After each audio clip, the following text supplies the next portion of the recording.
पिला माने हिंदी रे गोटे सुंदर शायरीटे अच्छी। शायरीटी होची ये राहें ले ही जाएगी, ये राहें ले ही जाएगी मंजिल तक, हौसला रख। ये राहें ले ही जाएगी मंजिल तक, हौसला रख। कभी सुना है कि अंधेरे ने सवेरा होने न दिया। केबे तुम्हें शुणिच कि जे अंधार सकाल को अटकई रखिपारिछि। तुम भितर थिबा साहस तुमको तुम मंजिल जाए नहीं जीवो। केवल धैर्य दरकार। से धैर्य थिले तुम निश्चित तुम मंजिल बा तुम लक्ष्य स्थल पहुँची पारिबो। केबे अंधार सकाळ हेबाकू अटकई पारिनी, सकाळ हेबो ही हेबो। कहिबार कथा दृढ़ निश्चित मन, जदि मन तुम दृढ़ निश्चित अच्छी किसी कर पण नहीं ताल निश्चित भाव में यह सफल हेबो। याकू रोकिबार क्षमता काहारी पाखरे भी नहीं। यही सुंदर थट को नहीं, सुंदर शायर को नहीं आमे आज क्लास आरंभ करवा। क्लासटी हूँ विपन्नर उद्धार। क्लास नंबर 2 आज द्वितीय क्लास। प्रथम क्लास आम पढ़ी लेखक विषय जानी किसी लेखा पढ़ी। आज अवशिष्टांश जाना विषय को जावा पूर्व आम आलोचना करवा पूर्व क्लास जो प्रश्न दि जाइथिला। पूर्व क्लास प्रश्न मध्य प्रति शब्द दि जाइथिला 5 गोटी शब्दर 5 गोटी शब्द मध्य रही कानन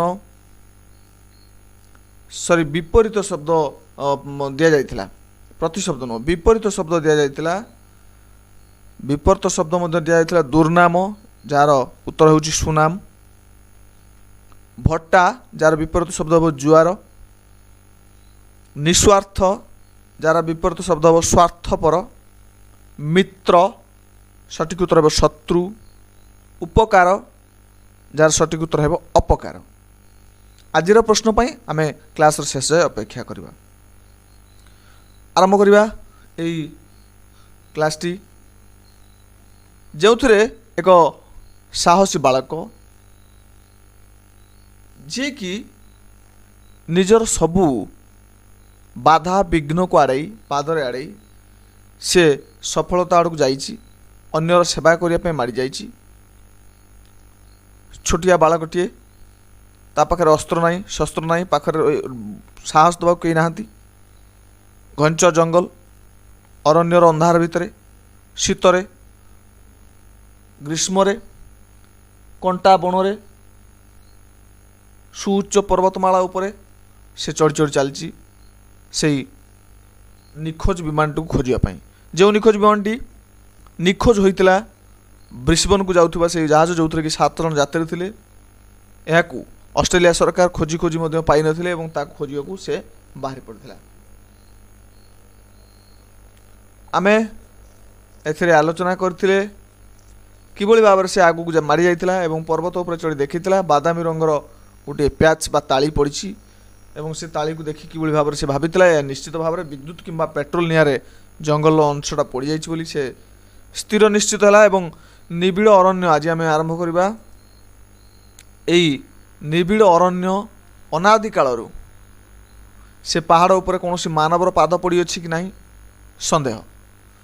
घंच अरण्य मध्य अनादि काल अनादि अर्थ होउची आदि नहीं जार अर्थात जार आरंभ नहीं केबेठू आरंभ है कहीं कहीपर ना ताकू अनादि कह जाए साधारणतः।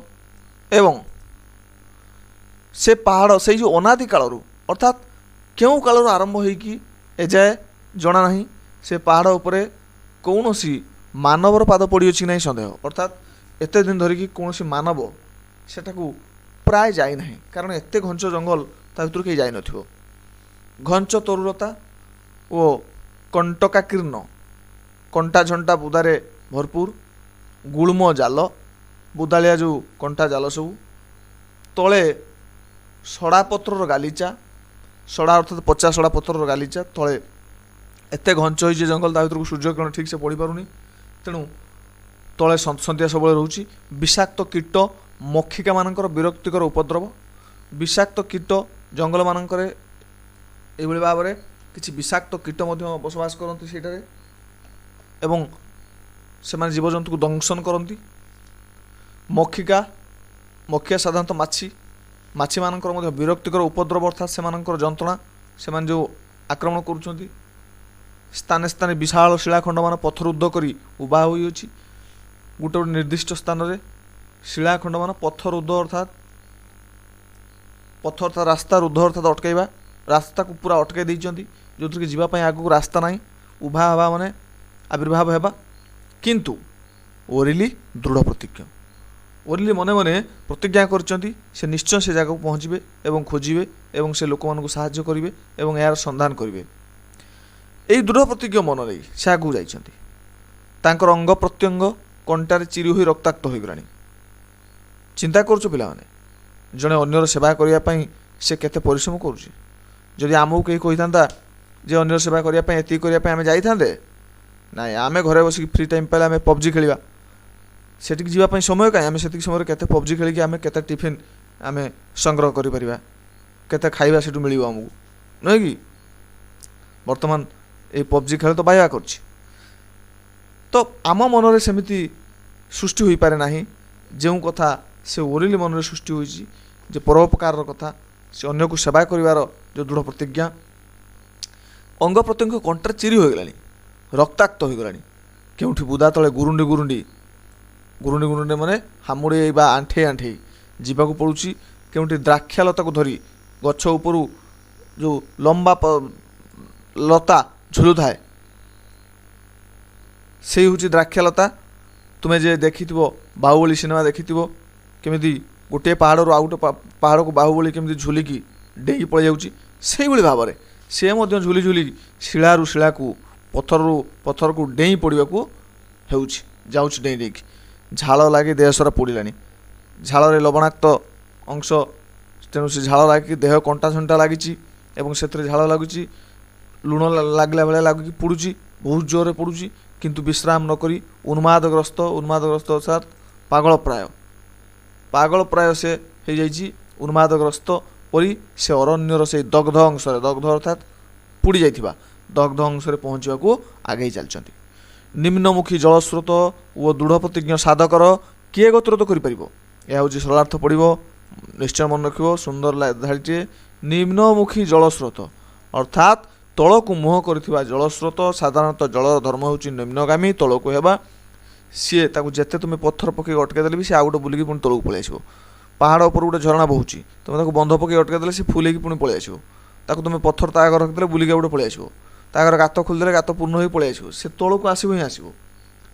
ସେଥିପାଇଁ କୁହାଯାଇଛି ଏଠାରେ ନିମ୍ନଗାମୀ ଜଳସ୍ରୋତ ଓ ଦୃଢ଼ ପ୍ରତିଜ୍ଞ ସାଧକ। ଏଠି ଦୃଢ଼ ପ୍ରତିଜ୍ଞ ସାଧକ କିଏ? ନା ଓରିଲି। କିଏ ଗତିରୋଧ କରିପାରିବ? ତାର ଯେଉଁ ଗତି, ସେ ଯେଉଁ ଚିନ୍ତା କରିଛି, ତାକୁ ଅଟକାଇ ପାରିବ କିଏ? କେହି ପାରିବେନି। ଆହୁରି ପ୍ରାୟ 2000 ଫୁଟ ବାକି ଅଛି।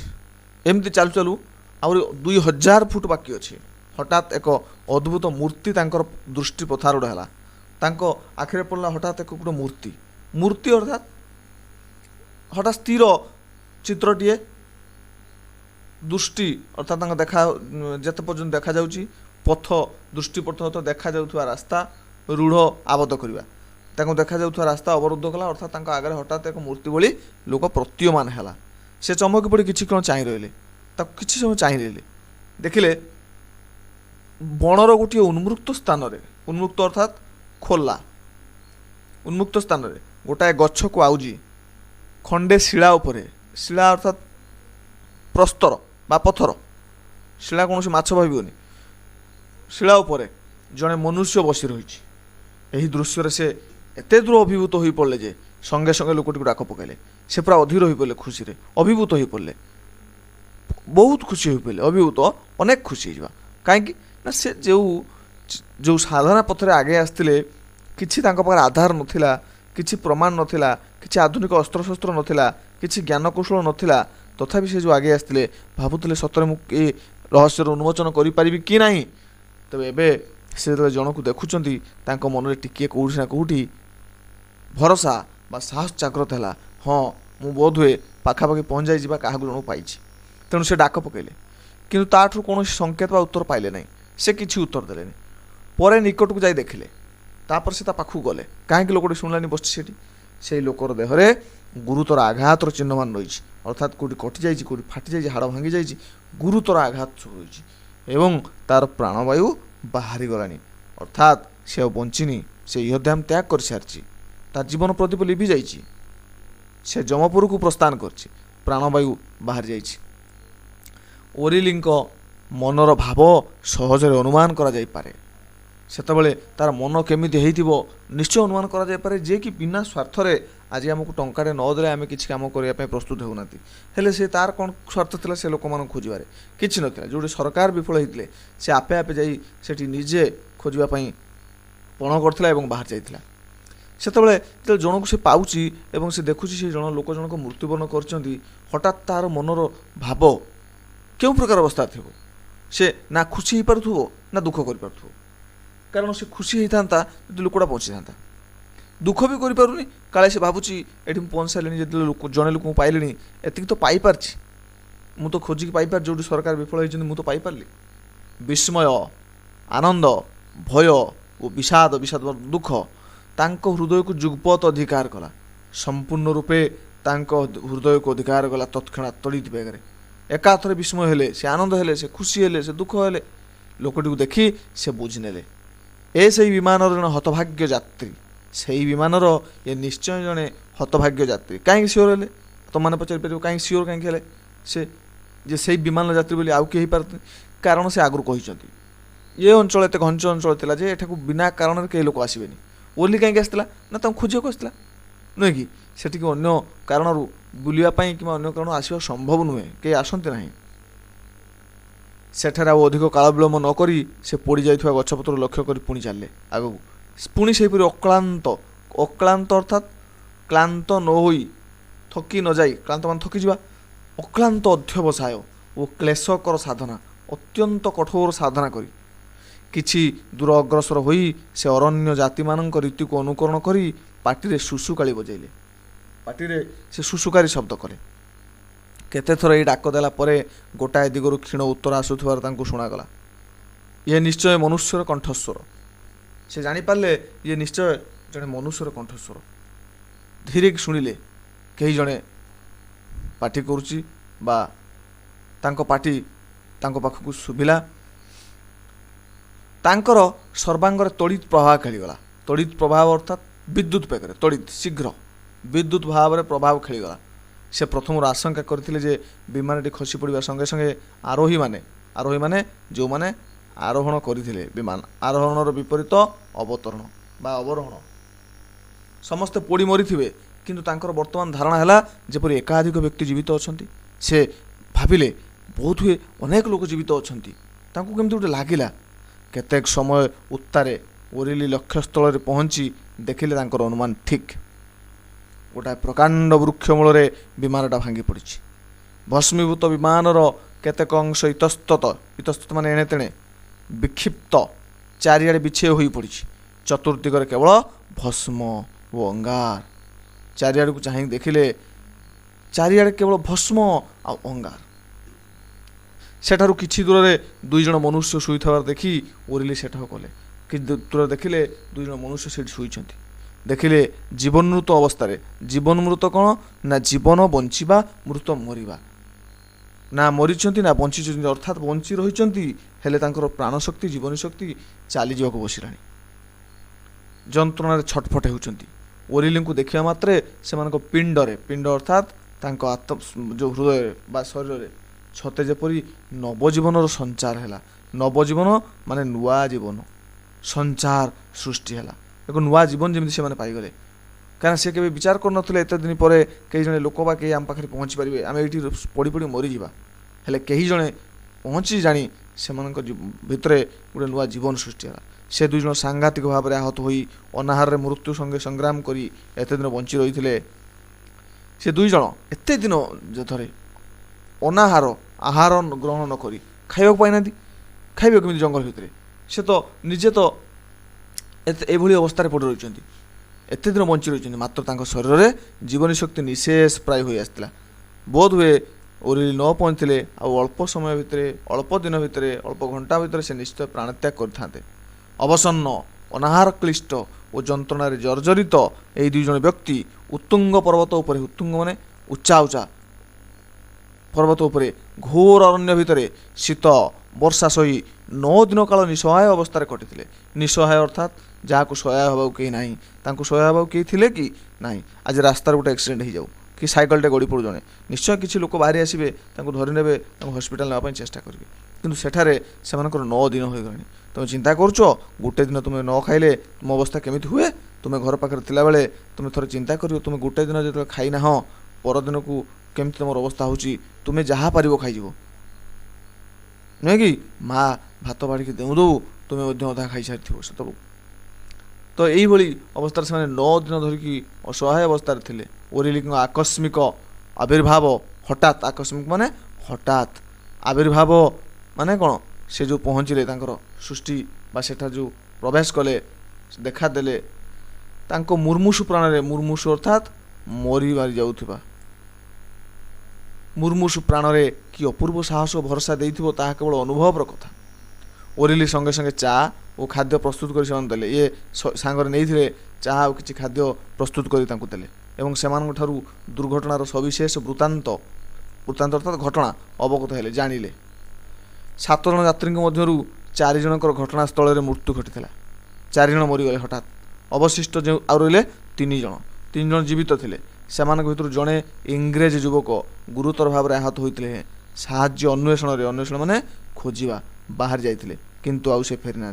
जो ओरिल पचार जा तुम्हें कौन सब घटना घटला कह, से कहले एमती सब घटना घटला, आम 7 जन आसुले हठात एक्सीडेंट है 4 जन मरीगले एवं आम बची 3 जन, किंतु से 3 जन मध्यरु एबे आम 2 जन ये अच्छु, आउ जड़े साहाय्य इंग्रेज युवक जड़े बाहर को जाइछन्ति, से आउ फेरी ना। चिंता कर पिला माने से इंग्रेज युवक जन किए होइथिबे एवं तांको ओरिली कोउठी भेटिथिले। आम निश्चय सब अधिक भाव में पुणी जानिबा परवर्ती क्लास रे। आशा करुँ समस्ते बुझी पार्थिबो। नेक्स्ट क्लास रे आम पुणी आउ अवशिष्टांश पढ़िबा एवं बुझिबा। वर्तमान प्रश्न किछि प्रति शब्द लेखिया कह जायछि 5 गोटी शब्द। 5 गोटी शब्द मध्य रही कानन, दरिद्र, नयन, जननी, लौड़ी।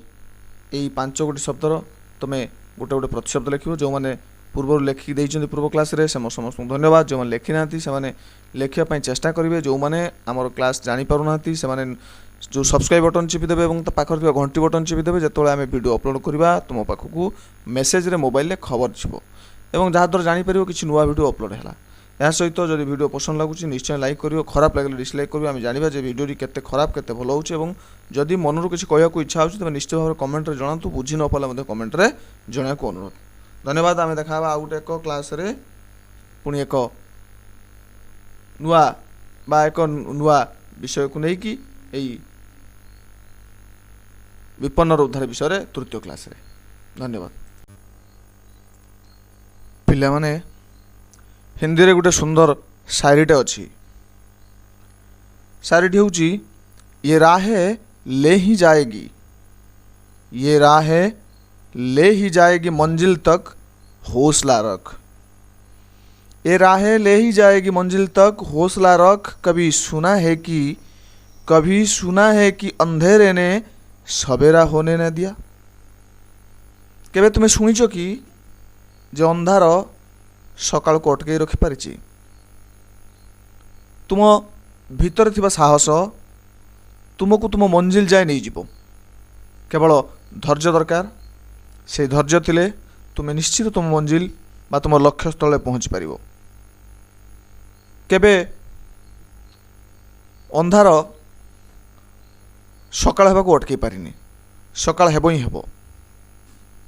कहिबार कथा दृढ़ निश्चित मन, जदि मन तुम दृढ़ निश्चित अच्छी किसी कर पण नहीं ताल निश्चित भाव में यह सफल हेबो। याकू रोकिबार क्षमता काहारी पाखर भी नहीं।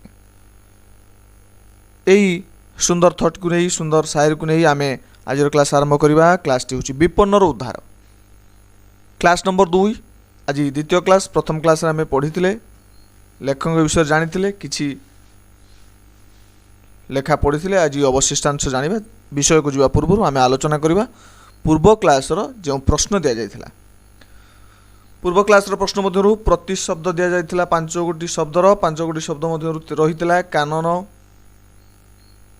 सॉरी विपरीत शब्द दि जाइथिला प्रति शब्द न विपरीत शब्द दि जाइथिला विपरीत शब्द मध्य दि जाइथिला दुर्नाम जार उत्तर होउची सुनाम भट्टा जार विपरीत शब्द हो जुआर निस्वार्थ जार विपरीत शब्द हो स्वार्थपर मित्र सठिक उत्तर हो शत्रु उपकार जार सठिक उत्तर हो अपकार आज प्रश्न पर आम क्लास शेष अपेक्षा करवा आरंभ करवा यही क्लासटी जो एक साहसी बालक जे कि निजर सबू बाधा विघ्न को आड़ाई पादरे आड़ाई से सफलता आड़ को जाइछि अन्यर सेवा करने माड़ी जाइछि छोटिया बालकटीए ता पाखे अस्त्र नहीं शस्त्र नहीं पाखे साहस दबा कई नाहांती घंच जंगल अरण्यर अंधार भितर शीतरे ग्रीष्म कंटा बनरे सुउच्च पर्वतमाला उपरे से चढ़ी चढ़ी चलती से निखोज विमान को खोजापी जो निखोज विमानटी निखोज होता ब्रिस्बेन को जाऊा से जहाज जो कि 7 जन यात्री थे यह ऑस्ट्रेलिया सरकार खोजी खोजी पाई नथिले एवं ताक खोजिया को से बाहर पड़ता आमे एथिरे आलोचना करथिले किभଳି भाव से आगु को मारी जाइथिला एवं पर्वत उपर चढ़ी देखिथिला बादामी रंगर गोटे प्याच बा ताली पड़ी एवं से ताली को देखि किभଳି भाव से भाबिथिला या निश्चित भाव में विद्युत किंबा पेट्रोल निआरे जंगल अंशटा पड़ जाइछि बोली से स्थिर निश्चित है एवं निबिड़ अरण्य आज आम आरंभ करवा यही निबिड़ अरण्य अनादि कालरू से पहाड़ उपर कौन मानवर पाद पड़ी अच्छी कि नहीं संदेह घंच अरण्य मध्य अनादि काल अनादि अर्थ होउची आदि नहीं जार अर्थात जार आरंभ नहीं केबेठू आरंभ है कहीं कहीपर ना ताकू अनादि कह जाए साधारणतः एवं से पहाड़ से जो अनादि कालरू अर्थात क्यों कालरू आरंभ होइकी एजाए जना नहीं से पहाड़ उपरे कौन सी मानवर पाद पड़ी अच्छी नहीं संदेह अर्थात एते दिन धरिकी कौन सी मानव सेटाकू प्राय जाई नहीं कारण एते घंच जंगल ता भीतर कहीं जाई नथिबो घंच तरुलता ओ कंटकाकीर्ण कंटा झंटा बुदारे भरपूर गुळम जाल बुदालिया जो कंटा जाल सब तले सड़ा पत्रर गालीचा सड़ा अर्थात पचा सड़ा पत्रर गालीचा तले एते घंच होइजे जंगल ता भीतर सूर्य किरण ठीक से पड़ी पारुनी तेणु तले सन्ध्या सब रोचे विषाक्त कीट मक्षिका मानकर विरक्तिकर उपद्रव विषाक्त कीट जंगल मानकर एभଳି भाବରେ କିଛି विषाक्त कीट बसवास करती सेठारे एवं से जीवजंतु को दंशन करती मक्षिका मक्षिया साधारणतः माछी माछी मानकर विरक्तिकर उपद्रव अर्थात से जंत्रणा से जो आक्रमण करुँच स्थाने स्थाने विशाल शिलाखंड मान पत्थर रुद्ध कर उभा होती गोटे गोटे निर्दिष्ट स्थान में शिलाखंड मान पत्थर रुद्ध अर्थात पत्थर अर्थात रास्ता रुद्ध अर्थात अटकैवा रास्ता को पूरा अटकई देइचंती जो कि जीवाई आगू रास्ता ना उभा हवा माने आविर्भाव हेबा किंतु ओरिली दृढ़ प्रतिज्ञ ओरिली मने मने प्रतिज्ञा करचंती से निश्चय से जगह पहुँचे एवं खोजे एवं से लोक मानक साहाय्य करेंगे एवं यार संधान करेंगे यही दृढ़ प्रतिज्ञ मन नहीं से आगू जाइछंती तांकर अंग प्रत्यंग कंटार चिरी होई रक्ताक्त हो गलानी चिंता करुछ पिला माने जड़े अन्यर सेवा करने से केते परिश्रम करुछि जदि आमको कहीं कही था जे अन्यर सेवा करने एति करने आम जाइए ना आम घरे बस फ्री टाइम पाइले आम पबजी खेलिया सेठी जावाई समय कहीं आम से समय केते पबजी खेलिकी आम केते टिफिन आम संग्रह करिपरिबा केते खाइबा सेठू मिलिबो आमको नुहे कि वर्तमान ये पबजी खेल तो बाया करछि तो आम मनरे सेमिति सृष्टि होई पारे नाही जो कथा से ओरिली मनरे सृष्टि होइछि जे परोपकार कथा से अन्य को सेवा करिवार जो दृढ़ प्रतिज्ञा अंग प्रत्यंग कंटार चिरी हो गलानी रक्ताक्त हो गलानी केउठी बुदा तले गुरुंडी गुरुंडी ଗୁରୁଣ୍ଡି ଗୁରୁଣ୍ଡି ମାନେ ହାମୁଡ଼େଇ ବା ଆଣ୍ଠେଇ ଆଣ୍ଠେଇ ଯିବାକୁ ପଡ଼ୁଛି। କେଉଁଠି ଦ୍ରାକ୍ଷାଲତାକୁ ଧରି ଗଛ ଉପରୁ ଯେଉଁ ଲମ୍ବା ଲତା ଝୁଲୁଥାଏ ସେଇ ହେଉଛି ଦ୍ରାକ୍ଷାଲତା। ତୁମେ ଯେ ଦେଖିଥିବ ବାହୁବଳୀ ସିନେମା ଦେଖିଥିବ, କେମିତି ଗୋଟିଏ ପାହାଡ଼ରୁ ଆଉ ଗୋଟେ ପାହାଡ଼କୁ ବାହୁବଳୀ କେମିତି ଝୁଲିକି ଡେଇଁକି ପଳେଇ ଯାଉଛି, ସେଇଭଳି ଭାବରେ ସେ ମଧ୍ୟ ଝୁଲି ଝୁଲି ଶିଳାରୁ ଶିଳାକୁ ପଥରରୁ ପଥରକୁ ଡେଇଁ ପଡ଼ିବାକୁ ଯାଉଛି ଡେଇଁ ଡେଇଁକି। ଝାଳ ଲାଗି ଦେହ ସାରା ପୋଡ଼ିଲାଣି, ଝାଳରେ ଲବଣାକ୍ତ ଅଂଶ, ତେଣୁ ସେ ଝାଳ ଲାଗିକି ଦେହ କଣ୍ଟା ଝଣ୍ଟା ଲାଗିଛି ଏବଂ ସେଥିରେ ଝାଳ ଲାଗୁଛି, ଲୁଣ ଲାଗିଲା ଭଳିଆ ଲାଗୁଛି, ପୋଡ଼ୁଛି, ବହୁତ ଜୋରରେ ପୋଡ଼ୁଛି। କିନ୍ତୁ ବିଶ୍ରାମ ନ କରି ଉନ୍ମାଦଗ୍ରସ୍ତ ଅର୍ଥାତ୍ ପାଗଳପ୍ରାୟ ସେ ହେଇଯାଇଛି। ଉନ୍ମାଦଗ୍ରସ୍ତ ପରି ସେ ଅରଣ୍ୟର ସେଇ ଦଗ୍ଧ ଅଂଶରେ, ଦଗ୍ଧ ଅର୍ଥାତ୍ ପୋଡ଼ି ଯାଇଥିବା ଦଗ୍ଧ ଅଂଶରେ ପହଞ୍ଚିବାକୁ ଆଗେଇ ଚାଲିଛନ୍ତି। ନିମ୍ନମୁଖୀ ଜଳସ୍ରୋତ ଓ ଦୃଢ଼ ପ୍ରତିଜ୍ଞ ସାଧକର କିଏ ଗତିରୋଧ କରିପାରିବ? ଏହା ହେଉଛି ସରଳାର୍ଥ ପଡ଼ିବ, ନିଶ୍ଚୟ ମନେ ରଖିବ। ସୁନ୍ଦର ଧାଡ଼ିଟିଏ। ନିମ୍ନମୁଖୀ ଜଳସ୍ରୋତ ଅର୍ଥାତ୍ ତଳକୁ ମୁହଁ କରିଥିବା ଜଳସ୍ରୋତ। ସାଧାରଣତଃ ଜଳର ଧର୍ମ ହେଉଛି ନିମ୍ନଗାମୀ, ତଳକୁ ହେବା। ସିଏ ତାକୁ ଯେତେ ତୁମେ ପଥର ପକାଇ ଅଟକାଇ ଦେଲେ ବି ସେ ଆଉ ଗୋଟେ ବୁଲିକି ପୁଣି ତଳକୁ ପଳେଇ ଆସିବ। ପାହାଡ଼ ଉପରୁ ଗୋଟେ ଝରଣା ବହୁଛି, ତୁମେ ତାକୁ ବନ୍ଧ ପକାଇ ଅଟକାଇ ଦେଲେ ସେ ଫୁଲ ହେଇକି ପୁଣି ପଳେଇ ଆସିବ। ତାକୁ ତୁମେ ପଥର ତା ଆଗରେ ରଖିଦେଲେ ବୁଲିକି ଆଉ ଗୋଟେ ପଳେଇ ଆସିବ। ତା ଆଗରେ ଗାତ ଖୋଲିଦେଲେ ଗାତ ପୂର୍ଣ୍ଣ ହୋଇ ପଳେଇ ଆସିବ। ସେ ତଳକୁ ଆସିବ ହିଁ ଆସିବ। ସେଥିପାଇଁ କୁହାଯାଇଛି ଏଠାରେ ନିମ୍ନଗାମୀ ଜଳସ୍ରୋତ ଓ ଦୃଢ଼ ପ୍ରତିଜ୍ଞ ସାଧକ। ଏଠି ଦୃଢ଼ ପ୍ରତିଜ୍ଞ ସାଧକ କିଏ? ନା ଓରେଲି। କିଏ ଗତିରୋଧ କରିପାରିବ? ତାର ଯେଉଁ ଗତି, ସେ ଯେଉଁ ଚିନ୍ତା କରିଛି, ତାକୁ ଅଟକାଇ ପାରିବ କିଏ? କେହି ପାରିବେନି। ଆହୁରି ପ୍ରାୟ 2000 ଫୁଟ ବାକି ଅଛି। ଏମିତି ଚାଲୁ ଚାଲୁ ଆହୁରି 2000 ଫୁଟ ବାକି ଅଛି। ହଠାତ୍ ଏକ ଅଦ୍ଭୁତ ମୂର୍ତ୍ତି ତାଙ୍କର ଦୃଷ୍ଟି ପଥାରୂଢ଼ ହେଲା। ତାଙ୍କ ଆଖିରେ ପଡ଼ିଲା ହଠାତ୍ ଗୋଟେ ମୂର୍ତ୍ତି ଅର୍ଥାତ୍ ହଠାତ୍ ସ୍ଥିର ଚିତ୍ରଟିଏ। ଦୃଷ୍ଟି ଅର୍ଥାତ୍ ତାଙ୍କ ଯେତେ ପର୍ଯ୍ୟନ୍ତ ଦେଖାଯାଉଛି ଦୃଷ୍ଟିପଥ ଦେଖାଯାଉଥିବା ରାସ୍ତା ରୂଢ଼ ଆବଦ୍ଧ କରିବା। ତାଙ୍କୁ ଦେଖାଯାଉଥିବା ରାସ୍ତା ଅବରୁଦ୍ଧ କଲା, ଅର୍ଥାତ୍ ତାଙ୍କ ଆଗରେ ହଠାତ୍ ଏକ ମୂର୍ତ୍ତି ଭଳି ଲୋକ ପ୍ରତୀୟମାନ ହେଲା। ସେ ଚମକି ପଡ଼ି କିଛି କ୍ଷଣ ଚାହିଁ ରହିଲେ। ତାକୁ କିଛି ସମୟ ଚାହିଁ ରହିଲେ। ଦେଖିଲେ ବଣର ଗୋଟିଏ ଉନ୍ମୁକ୍ତ ସ୍ଥାନରେ, ଉନ୍ମୁକ୍ତ ଅର୍ଥାତ୍ ଖୋଲା ଉନ୍ମୁକ୍ତ ସ୍ଥାନରେ ଗୋଟାଏ ଗଛକୁ ଆଉଜି ଖଣ୍ଡେ ଶିଳା ଉପରେ, ଶିଳା ଅର୍ଥାତ୍ ପ୍ରସ୍ତର ବା ପଥର, ଶିଳା କୌଣସି ମାଛ ଭାବିବନି, ଶିଳା ଉପରେ ଜଣେ ମନୁଷ୍ୟ ବସି ରହିଛି। ଏହି ଦୃଶ୍ୟରେ ସେ ଏତେ ଦୂର ଅଭିଭୂତ ହୋଇପଡ଼ିଲେ ଯେ ସଙ୍ଗେ ସଙ୍ଗେ ଲୋକଟିକୁ ଡାକ ପକାଇଲେ।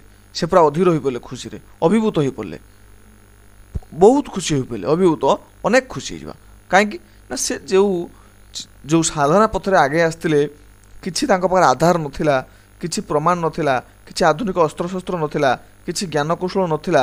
ତଥାପି ସେ ଯେଉଁ ଆଗେଇ ଆସିଥିଲେ ଭାବୁଥିଲେ ସତରେ ମୁଁ ଏ ରହସ୍ୟର ଉନ୍ମୋଚନ କରିପାରିବି କି ନାହିଁ। ତେବେ ଏବେ ସେ ଯେତେବେଳେ ଜଣକୁ ଦେଖୁଛନ୍ତି ତାଙ୍କ ମନରେ ଟିକିଏ କେଉଁଠି ନା କେଉଁଠି ଭରସା ବା ସାହସ ଜାଗ୍ରତ ହେଲା। ହଁ, ମୁଁ ବୋଧହୁଏ ପାଖାପାଖି ପହଞ୍ଚାଇ ଯିବା କାହାକୁ ଜଣକୁ ପାଇଛି। ତେଣୁ ସେ ଡାକ ପକାଇଲେ, କିନ୍ତୁ ତାଠାରୁ କୌଣସି ସଂକେତ ବା ଉତ୍ତର ପାଇଲେ ନାହିଁ। ସେ କିଛି ଉତ୍ତର ଦେଲେନି। ପରେ ନିକଟକୁ ଯାଇ ଦେଖିଲେ, ତାପରେ ସେ ତା ପାଖକୁ ଗଲେ। କାହିଁକି ଲୋକଟି ଶୁଣିଲାନି ବସିଛି ସେଠି?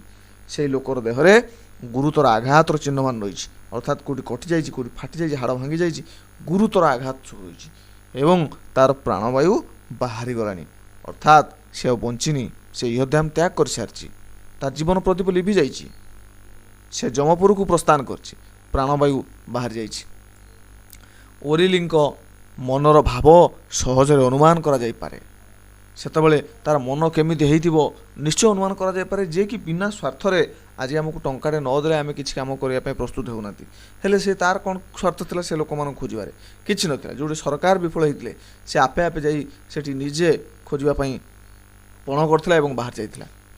ସେତେବେଳେ ଯେତେବେଳେ ଜଣକୁ ସେ ପାଉଛି ଏବଂ ସେ ଦେଖୁଛି ସେ ଲୋକ ଜଣକ ମୃତ୍ୟୁବରଣ କରିଛନ୍ତି, ହଠାତ୍ ତାର ମନର ଭାବ କେଉଁ ପ୍ରକାର ଅବସ୍ଥା ଥିବ?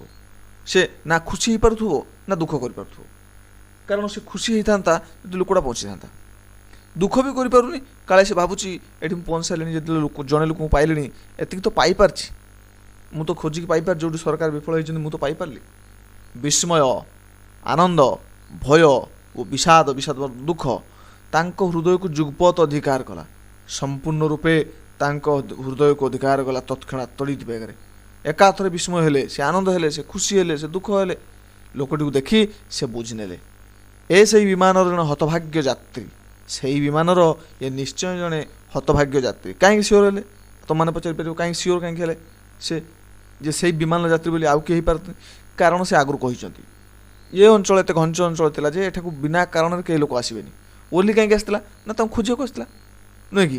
ସେଠିକି ଅନ୍ୟ କାରଣରୁ ବୁଲିବା ପାଇଁ କିମ୍ବା ଅନ୍ୟ କାରଣରୁ ଆସିବା ସମ୍ଭବ ନୁହେଁ, କେହି ଆସନ୍ତି ନାହିଁ।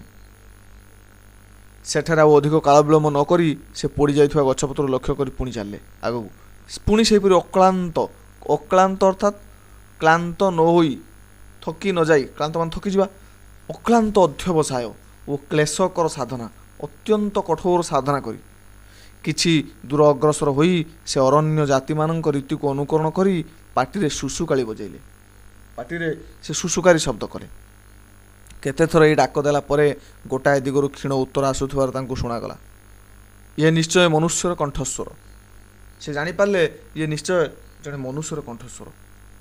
ଧୀରେ କି ଶୁଣିଲେ କେହି ଜଣେ ପାଟି କରୁଛି ବା ତାଙ୍କ ପାଟି ତାଙ୍କ ପାଖକୁ ଶୁଭିଲା। ତାଙ୍କର ସର୍ବାଙ୍ଗରେ ତଡ଼ିତ୍ ପ୍ରଭାବ ଖେଳିଗଲା। ତଡ଼ିତ୍ ପ୍ରଭାବ ଅର୍ଥାତ୍ ବିଦ୍ୟୁତ୍ ବେଗରେ, ତଡ଼ିତ୍ ଶୀଘ୍ର ବିଦ୍ୟୁତ୍ ଭାବରେ ପ୍ରଭାବ ଖେଳିଗଲା। ସେ ପ୍ରଥମରୁ ଆଶଙ୍କା କରିଥିଲେ ଯେ ବିମାନଟି ଖସି ପଡ଼ିବା ସଙ୍ଗେ ସଙ୍ଗେ ଆରୋହୀମାନେ ଯେଉଁମାନେ ଆରୋହଣ କରିଥିଲେ ବିମାନ, ଆରୋହଣର ବିପରୀତ ଅବତରଣ ବା ଅବରୋହଣ, ସମସ୍ତେ ପୋଡ଼ି ମରିଥିବେ। କିନ୍ତୁ ତାଙ୍କର ବର୍ତ୍ତମାନ ଧାରଣା ହେଲା ଯେପରି ଏକାଧିକ ବ୍ୟକ୍ତି ଜୀବିତ ଅଛନ୍ତି। ସେ ଭାବିଲେ ବୋଧହୁଏ ଅନେକ ଲୋକ ଜୀବିତ ଅଛନ୍ତି। ତାଙ୍କୁ କେମିତି ଗୋଟେ ଲାଗିଲା। କେତେକ ସମୟ ଉତ୍ତାରେ ଓରିଲି ଲକ୍ଷ୍ୟସ୍ଥଳରେ ପହଞ୍ଚି ଦେଖିଲେ ତାଙ୍କର ଅନୁମାନ ଠିକ୍। ଗୋଟାଏ ପ୍ରକାଣ୍ଡ ବୃକ୍ଷ ମୂଳରେ ବିମାନଟା ଭାଙ୍ଗି ପଡ଼ିଛି। ଭସ୍ମୀଭୂତ ବିମାନର କେତେକ ଅଂଶ ଇତସ୍ତତ ମାନେ ଏଣେ ତେଣେ ବିକ୍ଷିପ୍ତ ଚାରିଆଡ଼େ ବିଛେଇ ହୋଇ ପଡ଼ିଛି। ଚତୁର୍ଦିଗରେ କେବଳ ଭସ୍ମ ଓ ଅଙ୍ଗାର। ଚାରିଆଡ଼କୁ ଚାହିଁ ଦେଖିଲେ ଚାରିଆଡ଼େ କେବଳ ଭସ୍ମ ଆଉ ଅଙ୍ଗାର। ସେଠାରୁ କିଛି ଦୂରରେ ଦୁଇ ଜଣ ମନୁଷ୍ୟ ଶୋଇଥିବାର ଦେଖି ଓରିଲି ସେଠାକୁ ଗଲେ। କିଛି ଦୂରରେ ଦେଖିଲେ ଦୁଇ ଜଣ ମନୁଷ୍ୟ ସେଠି ଶୋଇଛନ୍ତି। ଦେଖିଲେ ଜୀବନମୃତ ଅବସ୍ଥାରେ। ଜୀବନମୃତ କ'ଣ ନା ଜୀବନ ବଞ୍ଚିବା, ମୃତ ମରିବା। ନା ମରିଛନ୍ତି ନା ବଞ୍ଚିଛନ୍ତି, ଅର୍ଥାତ୍ ବଞ୍ଚି ରହିଛନ୍ତି ହେଲେ ତାଙ୍କର ପ୍ରାଣଶକ୍ତି, ଜୀବନୀ ଶକ୍ତି ଚାଲିଯିବାକୁ ବସିଲାଣି। ଯନ୍ତ୍ରଣାରେ ଛଟଫଟ ହେଉଛନ୍ତି। ଓରିଲିଙ୍କୁ ଦେଖିବା ମାତ୍ରେ ସେମାନଙ୍କ ପିଣ୍ଡ ଅର୍ଥାତ୍ ତାଙ୍କ ଯେଉଁ ହୃଦୟରେ ବା ଶରୀରରେ ସତେ ଯେପରି ନବଜୀବନର ସଞ୍ଚାର ହେଲା। ନବଜୀବନ ମାନେ ନୂଆ ଜୀବନ ସଞ୍ଚାର ସୃଷ୍ଟି ହେଲା। ଏକ ନୂଆ ଜୀବନ ଯେମିତି ସେମାନେ ପାଇଗଲେ।